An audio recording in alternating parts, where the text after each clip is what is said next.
Okay, what we're going to do is we're going to just adapt our counter subject a little bit, just to make it a little bit more interesting. What we've got is a kind of note against note species counterpoint approach going on here.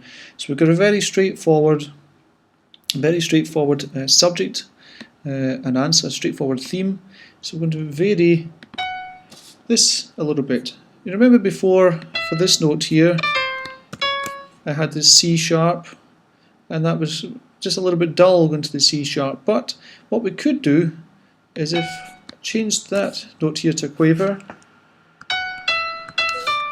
we could vary around the C sharp and the E, go to the C sharp here, and then an E there. So I've got the basic shape coming down, the F sharp, the E, but I get a little bit of C sharp into that chord, which helps create the dominant effect, the chord 5 effect coming down here.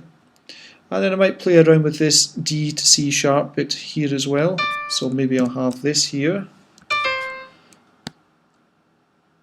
And we really want that to be still a sharp.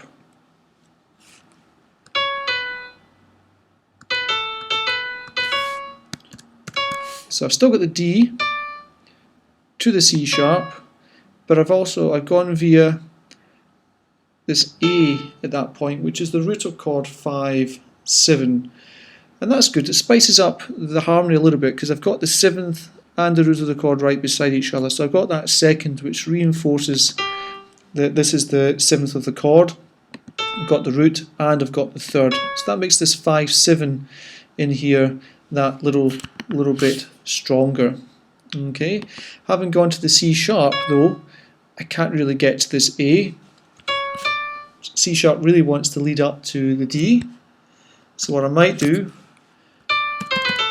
whoops, I seem to have lots of unnecessary cautionary accidentals. Doing this little bouncing effect.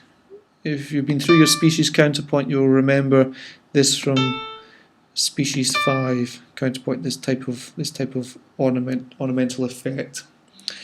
Coming down here to the C sharp, then leading back up to the D.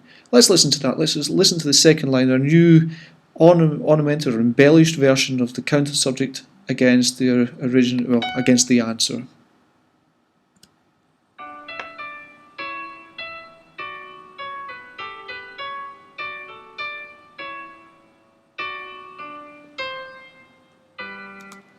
And so forth. Listen to it again, and maybe just listen to this bit here and just ask yourself, is it crying out for something? What's it crying out for?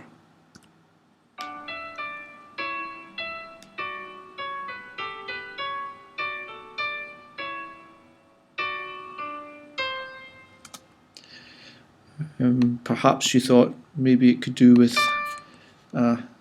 suspension. Oops, I want that to be a C sharp there. Okay, have a listen to it now.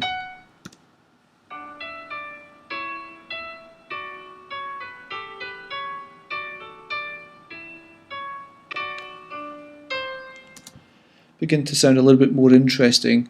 I was listening to this.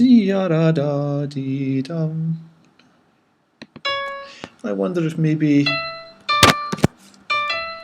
that just makes it a little bit smooth and a bit more interesting. Let's try that.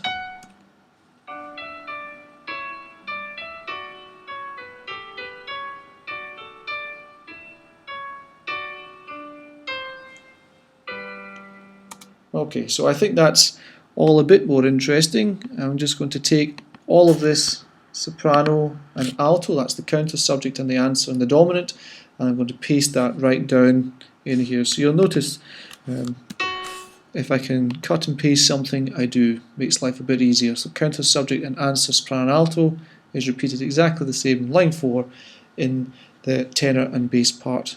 These lines are a little bit crushed, so I'm just going to space all that out a little bit better. Okay, that means I now need to change this counter subject, which was against the subject here, okay, to do something similar. So that needs to be a quaver.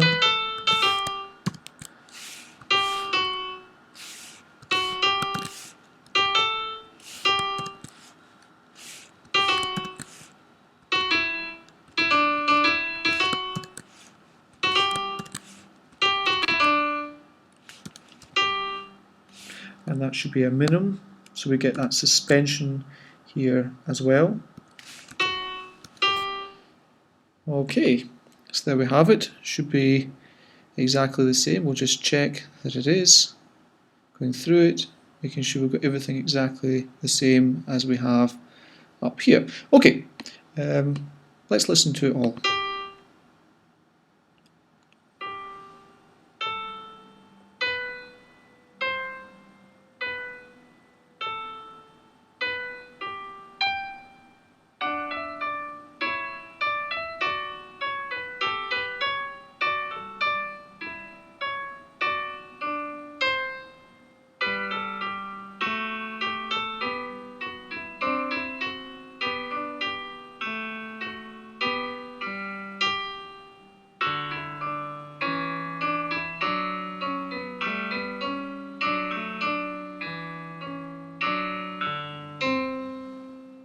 So there we have it. Basic structure.